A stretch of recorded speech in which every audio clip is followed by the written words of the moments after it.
Yay, I'm live everywhere. I'm live everywhere. Hello, hello, hello. Great, beautiful, blessed Sunday afternoon.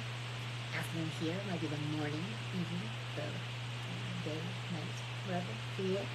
Thank you for being here. My name is Tina Stewart. I help women who've been diagnosed with lupus go from confused and discouraged to healed, hopeful, and in control of the medical narrative. Today, we are here on day 23 of our 1 minute lupus lesson, because it is May 26th of Lupus Awareness Month. Throw your L's up, Lupies. Do it, okay. So, in case you haven't heard, this month is dedicated to lupus. We only have 6 more days, 5 more days, a few more days of this type of content that is specifically for us, even though I talk about all chronic illnesses, because we are all kinfolk, okay? Like, we are all fighting the good fight. So, today's topic, I would like to talk about how weather affects autoimmune disease, lupus specifically. So, I have always been a moderate weather girly. Like, I don't do too cold, and I don't do too hot, which is weird considering I grew up in Florida, which is essentially growing up in a mouth. Literally, people would ask me, "Oh, how you grew up in Florida? That must have been so fun, like in a pool all the time." No, it was humidity. I never knew that I could have straight hair that wasn't poofy. My driver's license photo is me having straight hair, and it's really just giant fro hair. It's straight hair from the 90s. It's real bad. Yes. So I was always uncomfortable in super hot weather or super humid weather or super cold weather. And I know people thrive in one or the other for the most part. Usually, like, very, like, I'm team summer. I'm team boobity bobbity boobity. I am team moderate weather, okay? I'm a fall baby, and I like a little crisp breeze. I'm gonna put a little jacket on. Anything that's over, like, give me 60, 65 to 70, 75. Otherwise, we don't need to talk about it. Like, I don't want it. I don't need it. I'm good. But there's science behind it. I'm not just a brat, which is great news for me. So according to the information, it says some studies suggest that weather changes and air pollutants can affect lupus symptoms, but more research is needed to determine the relationship. Hold on, let me see something from the actual interwebs. Yes. More research is needed to determine the relationship. These changes may make people with lupus more likely to experience flare-ups of specific symptoms, and different atmospheric changes may have different effects. So, raising temperatures, like temperatures getting hotter, can cause joint swelling, inflammation, rashes, and decline in blood cells. Blood cell decline is something that I had a really hard time with at some point. High humidity, so all of Florida, all of the time, can cause joint swelling and inflammation. Wind can increase hematologic, that means blood things. Heme is blood.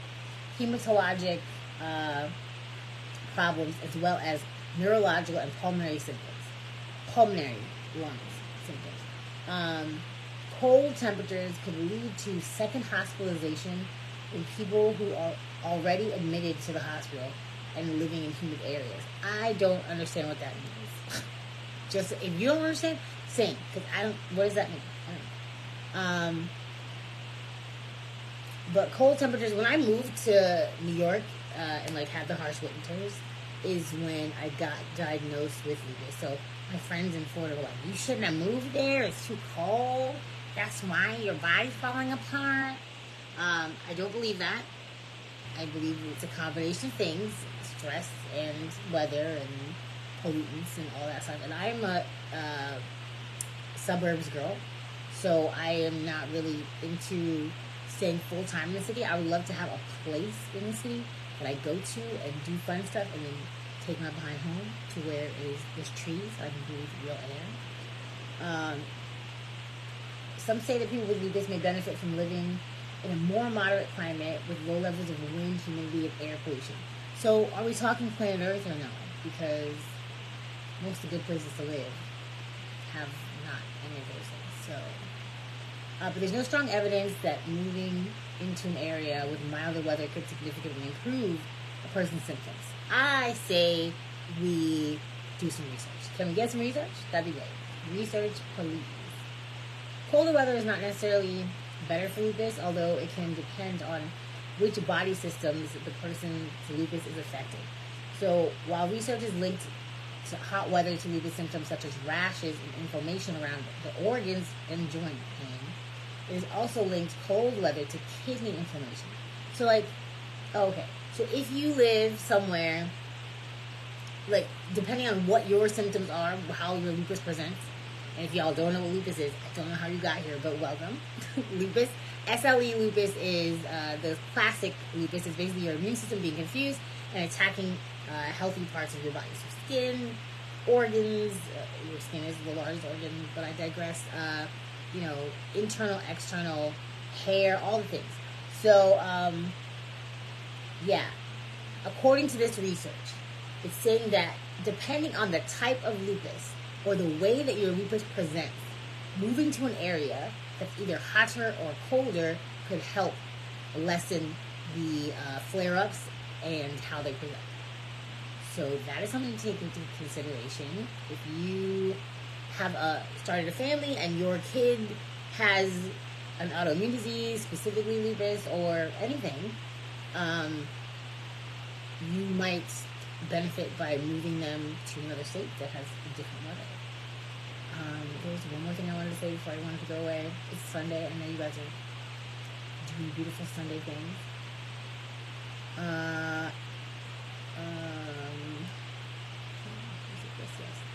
Okay, so in general, how cold temperatures could affect flare-ups. So I also have this thing, which is, I guess, a general autoimmune disease thing, Raynaud's. So Raynaud's, basically, for me, it presents the tips of my fingers turn super, super white to super, super purple. And my fingers feel like ice. It's my fingers, sometimes my feet. So Raynaud's phenomenon causes abnormal spasms in the blood vessels that drops the temperatures. And the drops of temperatures also trigger headaches and fatigue in lupus, and arthritis in cold. So, specifically, as far as I know, what Raynaud's affects, fingers and toes. But it's, pretty painful. It's like having pins and needles, and then on top of it, you're very cold to the touch, and on top of that, you're turning colors and people notice it. So, even if I never said anything about Raynaud's, people have said to me, oh, what's going on with your hands? And I'm like, mind your business. Actually get on my podcast and then mind your business. So for cold, during the fall and winter, during the fall and winter months, cold temperatures can exacerbate many disease symptoms, sensitivity to temperatures, and fluctuations and problems common to autoimmune conditions with a cold activating flare-up disease such as systemic lupus erythematosus. That is, hi, Sonia. Great, beautiful, blessed afternoon. Happy Sunday. I've been watching your lives. I love that stuff that you do for all of the military people and to pay tribute to your dad. That's so sweet. I love that. Everybody go watch Sonia, always destined for greatness. She's the sweetest human. So basically what I'm telling you is, depending on which type of autoimmune disease you have, find out if where you live, the temperature is favorable for your specific symptoms. right? Or if you're going to move, find the place that's going to be favorable to your specific symptoms. Too much humidity is not good for like skin things, or even like too much cold, depending on what your symptom is, right? So like I'm more of a rash person, that I would get rashes. So like heat and bugs, I'm very, very sensitive to bug bites and stuff. So I do my best to stay out of like super humid environments. I live in places where we can have ceiling fans and AC and that kind of stuff. You know, when I lived in New York, we did not really have AC. I stood in front of a fan at all times. It was a mess, and bugs and stuff. So for cold weather, the brain could be affected. Drops in temperature can cause headaches and fatigue in those with lupus. So yes, I tend to have my headaches are real finicky. They'll go on forever and ever if I don't do something. I need to like extra hydrate. I need to extra check my minerals and stuff like that. I need to make sure that I have like, you know, the proper environment. So like I might need a fan and a cold compress in the back of my neck. Like I have to be proactive, or the headache will go on for days and days and days. Thank you so much. I appreciate you. I've been learning so much about lupus. Thank you so much, Lupus Education. Thank you so much, Sonia. Look at you. Hey, Sexy Wellness. That's Sonia's sister, Dawn, Coach Dawn Allen. They're the best. Follow them. Yeah, so essentially what I'm saying, because I know that this has gone on too long, check what the type of symptoms you have and how it correlates with the weather that you live in. And it is possible that you could move to somewhere else or control your weather better in your home to make your flare-ups less and make them like less severe. So who knew? Weather really does affect. It affects a lot. Like in my perfect weather, I think would be bright sun, cool breeze, for mood, because I'm very sensitive to being in too much darkness, and but not hot sun because of the heat, and too much sun exposure will flare me. So, you know, you gotta figure it out for yourself, trial and error. But if you have somebody in your life who has autoimmune things going on, tell them to test their like different weather standards, something that they need specifically for themselves. It could help so much. Okay, guys, that's it. Enjoy your Sunday. It is gorgeous today. I got some praise music playing in the background. Grandma's chill. Like it's a great, beautiful Sunday. So have a lovely day. We'll meet back up. You have a few more days of lupus lessons. Love you very much. Bye.